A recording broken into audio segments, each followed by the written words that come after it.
बिस्मिल्लाहिर्रहमानिर्रहीम। अस्सलामु अलैकुम वरहमतुल्लाहि वबरकातुहू। एंकर काशिफ का प्रोग्राम में मुस्तफ़ा नवाज़ खोकन ने बताया था जो इम्पोर्टेड हुकूमत का क्या क्या कारनामा है, इम्पोर्टेड हुकूमत ने क्या क्या करके गया है, उसका अलावा और जो साथी भी था। नाज़रीन आप लोग सुनिए।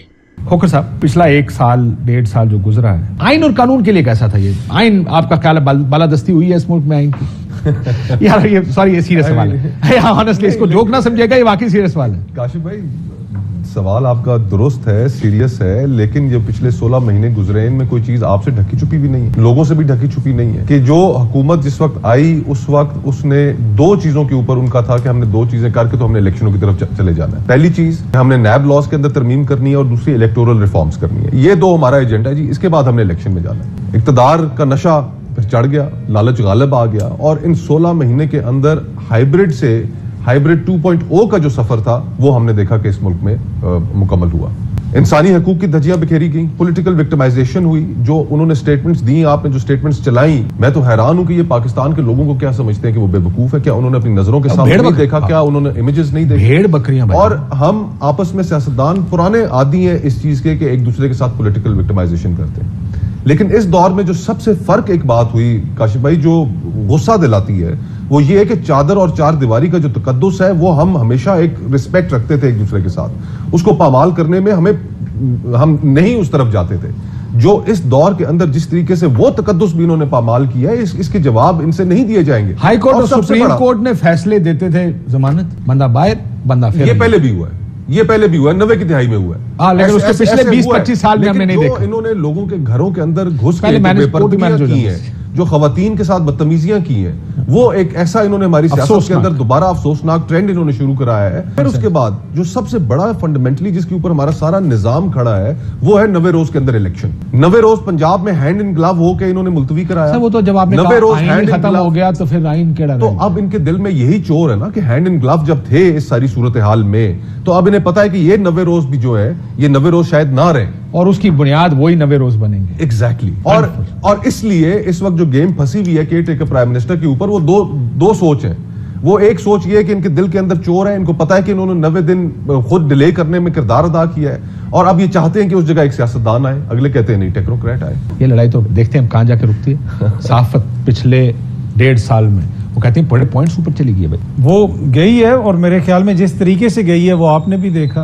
आप देखिए ना, सहाफत चली भी गई और 80 दिन से एक साफी अंदर है जिसको ये साफी भी नहीं मानता। मतलब ये देखे उसी सहाफत अंदर भी गायब है, मतलब टेक्निकली अंदर है लेकिन एक्चुअली गायब है। 3 महीने से ज्यादा का अरसा हो गया। आप उसको सहाफी माने या ना माने इमरान रियाज को, वो साफी है यार। ये होते कौन है फैसला करने वाले? कौन साफी है कौन नहीं? वो ना माने पर क्या कम से कम इतना तो वो कह सकते ना कि पाकिस्तान का शहरी था। वो सिर्फ वहां पे बात खत्म। इसी पे आर्गुमेंट शुरू, साफी था, अब है, बिल्कुल हमारी नजर में। अब बात करेंगे। मसला ये कि जब आपकी वजीरे इतलात, जिनके गले में आज प्रेस क्लब के अंदर इतने फूल डाले गए, हार पहनाए गए, वो बीबीसी जैसे इदारे को इंटरव्यू देके कहते हैं ये तो सहाफी नहीं। देखिए ये इशू बड़ा समझना है। जब आप इस तरीके से लोगों को आप लेबल करते हैं, उनको एक कैटेगरी में डालते हैं, तो फिर आप उनके जो राइट्स हैं उनको खत्म करने के लिए पहला जो जिसे कहते हैं ना वो स्टेप ले लेते हैं। ये बड़ा जरूरी है। दूसरी बात, वहां पे बात खत्म नहीं होती। बाकी जो इदारों के साथ हुआ, आपके इदारे के कितने लोगों के खिलाफ FIR? मैं अभी आपको बताता हूं। आज वो दिन था जिस दिन अरशद शरीफ पाकिस्तान छोड़ कर गया और उसके बाद फिर क्या हुआ ये आप जानते हैं। वही ना, और दीगर जो आपके जो साथी हैं उनके खिलाफ भी FIRs वगैरह दर्ज हुई। लेकिन जो सहाफत है, आपको टोटलिटी में देखना पड़ेगा कि हो रहा क्या है। हम उस दारुल हुकूमत में बैठे, लेकिन ये तो हमेशा ही होता है। नहीं, ये काशिफ साहब ये वाला जो है कि कंडोन नहीं करना चाहिए, लेकिन ये एक साइकिल नहीं होता है, पहले भी होता है। लेकिन जिस लेवल पे अभी हो रहा है, टू बी ऑनेस्ट, इसकी कोई नजीर नहीं। ये चेक कर पूछ ये मैं बड़ी जिम्मेदारी से आपको कह रहा हूं कि इसकी कोई नजीर नहीं मिलती। ही सेइंग इसका कोई मिसाल नहीं है जिस लेवल पे आप बोल रहे हैं। मतलब हमारे दौर में तो वो बिल्कुल ठीक कह रहे हैं कि इसकी मिसाल नहीं है, लेकिन इससे पहले तो चीजें होती रही हैं। मतलब जनरल अयूब खान साहब का दौर में इससे ज्यादा सख्त हुई। आप जमहूरियत को हम मार्शल लॉ के साथ मिलाना शुरू करेंगे। पहले की बात कर रहा हूँ ना आप ये राइट। अगली बात, इनको अब जमहूरी कहते हैं, जो जाके खुफिया मीटिंग्स करें, मतलब गाड़ियों में छुप कर जाएं, जो उन्होंने बताया था डिग्गियों में या उसके बाद यहाँ खुफिया डीलिंग्स होती रही हैं, सारे GHQ आते जाते रहे। आप इनको जमहूरी के मतलब लीडर के, इस पर लड़ाई किस चीज की थी? शहबाज शरीफ साहब और उनकी पार्टी देख लें या जरदारी साहब देख लें, ये सारे खुफिया मीटिंग्स करके डीलिंग करके अब तो सारी चीजें सामने आ गई हैं। इख्तियार में जब इमरान खान साहब को हटाना था, खुफिया मीटिंग्स कौन कर रहा था?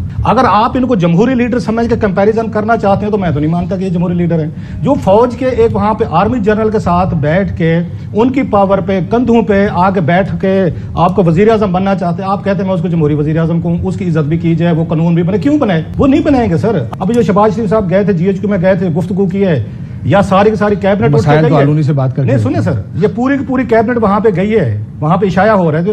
होना तो ये चाहिए, अदरवाइज इस पे राउंड होना चाहिए था। पूरे सर्विसेज ये चीफ थे, इनको आना चाहिए था प्राइम मिनिस्टर हाउस में, जरूर आते बैठते, एक फेयरवेल होनी चाहिए थी। आप इस पूरे सिस्टम को जितना ये यहाँ तक चलता रहे, आपका ख्याल है जमहूरी सिस्टम है, जमहूरी पार्लियामेंट है और ये जमहूरी लोग हैं, कानून है, आइन है, बिल्स हैं और यहाँ ह्यूमन राइट्स इसकी वायलेशन। मैंने आके जनरल इसका ज़िया का जना अयूब का रेफरेंस, आप नाराज हो गए, अच्छा जनाब ये जमहूरी हुकूमतों के साथ आपने उनको मैच कर दिया। ये जिस दिन जमहूरी बनेंगे इनकी इज्जत ऑटोमेटिक शुरू हो। इसको जमहूरियत कहते नहीं। तो यहाँ पे ये एक जो लोगों को जो इन्होंने बनाया हुआ है, एक हल्ला बनाया हुआ है, जो हम जमहूरी लोग थे, स्ट्रगल कर रहे थे, भाई आप अपने लिए कर रहे थे। अगर आप अभी पावर में इमरान खान साहब को हटा के आए हैं तो आपने अपने केसेस सेटल कर, बिलियंस ऑफ रुपीज के केसेस में। डार साहब के हुए हैं, अब डार साहब को देखो, घर उनका उन्होंने सीज कर लिया, खान साहब के दौर में बिक रहा था, उनके 50 करोड़ रुपए बैंक में सीज हो गए तो सारे वापस ले लिए।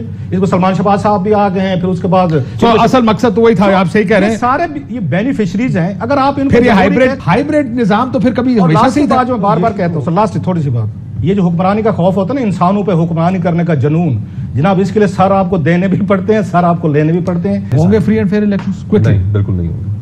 नजर आ रहा आपको आ रहा है।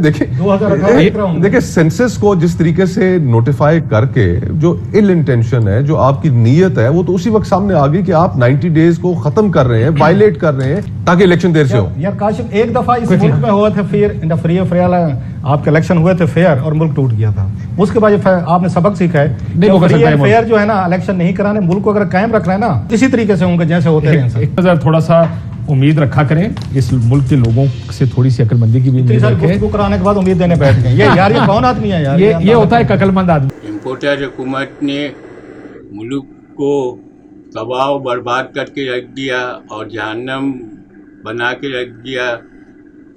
मुल्क का लोगों को रात को भी उठाता है, बल्कि औरत हो मर्द हो, इसीलिए अवाम का दिल खराब है और अवाम शुक्रिया अदा कर रहा है। इम्पोर्टर का हुकूमत ख़त्म हो गया और अच्छा हुकूमत आने के लिए उम्मीद है इंशाअल्लाह। नाज़रीन, आप लोग सब्सक्राइब कर दे, बेल आइकन को क्लिक कर दे। अल्लाह हाफिज़।